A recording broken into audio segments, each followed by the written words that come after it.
People who lived in the 90s and earlier, instead of using a phone before going to bed, what did you do? Just sleep, read, video games, watch TV, listen to music. We didn't have cell phones, so we didn't know any different. People always are shocked by how boring life is without the internet. There wasn't internet, so it was just life. Gina writes, "Dear Casey, I needed to tell you how much I love my boyfriend, Donald. He is my whole world and has made my life a wonderful dream. He picks me up when I am down and always has my back. Casey, will you please play I Wanna Sex You Up by Color Me Badd? Gina. Here's your request." And dedication. Books, bro. I used to read for hours before sleep. I still do, but now just news articles or books on my phone. I listen to Loveline on N Radio. I was born in '86. Very eye-opening as a teenager to avoid sex and use protection until I was older. Read a book, read a magazine or do the quizzes in magazines, watch TV. I was fortunate enough to have a TV in my room, listen to music on my CD player, wrote in my diary journal, read books. Got older and watched TV. Got older, had sex. Got older, watched TV. Got older, played with Miss A. My phone. Stay up until I was sure my parents were asleep, turn on my tiny tube television, watch an episode of Red Shoe Diaries, and then rub one out and go to sleep. Read. A lot of reading.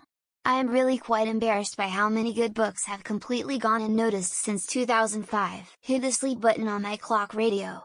It would play the radio for an hour and then turn off. I would try to stay awake till the end of the hour and hit the button again. Never made it though. Radio. Sat in bed thinking.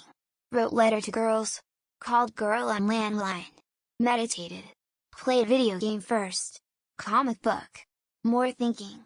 Drawing. All kinds of things. Read voraciously. Ate stashed candy because we burned so many calories from actually playing outside, and stared out at the stars for hours watching for aliens because I watched The X-Files and everyone thought they might get abducted and or probed. Also, periodically checked the time on my Timex and Glow TV. Nintendo AOL. I had a 2400 baud modem on my IBM PS1. Our landline phone had this extra long, like 100 feet cord, so I could stretch that the whole length of my house into my bedroom, yes, a small house, and talk to my friends. After donning our nightgowns we brushed our teeth and washed our face, then we brushed our hair 100 times, put on a hairnet, and then we said our prayers and snuffed out the candle. We didn't have beds back then. They wasn't invented until the 00s. We usually just worked all night in the mill. And then all day as well. For practically nothing.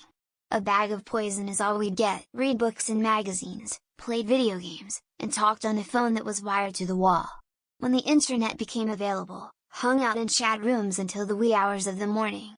You knew it was late when the Australians started to join the chat. I remember watching TV with my parents while drinking my milk. If I was in my room I'd play with my Barbie dolls or read a book. Listen to the radio with the TV on, reading a book or magazine. Pretty much the same, but now I don't have to wake back up to turn the lamp off. Late night radio. Started with Long John Nebel and now listening to Coast to Coast.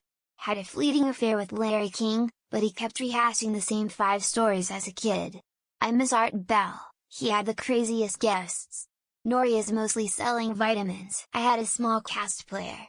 So just put some Kraftwerk and sleep while it played. Read books.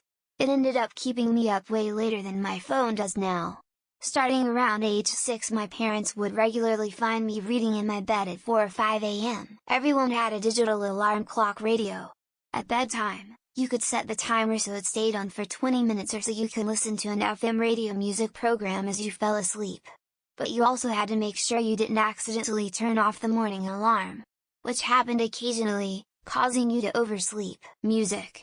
We slept next to our radios and woke up when our jam came on just in time to hit record and finish a mixtape for Ashley.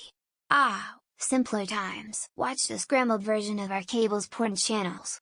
The squiggly lines with glimpses of naked people was relaxing. Typically, I'd go get a papyrus scroll and do some reading. As an aside, contrary to popular belief, there was also radio and television prior to 2000, smiley face. After dinner walks or bike rides, a drive to get an ice cream cone or grab a cup of decaf and chat with friends or neighbors. Once I got into bed I would read a book until I fell asleep. Sometimes I would just think about things until I fell asleep with my thoughts. That's when I got most of my reading done.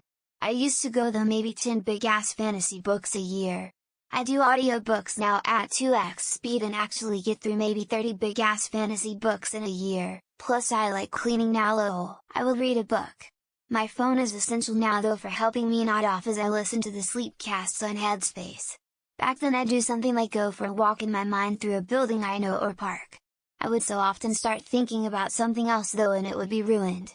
Headspace nails it as it takes me away from my thoughts but without needing too much concentration. I always had a book and a flashlight. I would hide under the covers for monsters and read till I fell asleep. Sometimes talk on the landline with your best friend boyfriend until one of you falls asleep with the phone off of the hook. Otherwise listen to the radio, TV, whatever your choice of distraction is. A lot of us read books. Books are sort of like Kindle books, but they were printed with ink on paper. Paper was like a non-interactive screen made of wood pulp. I read so many books.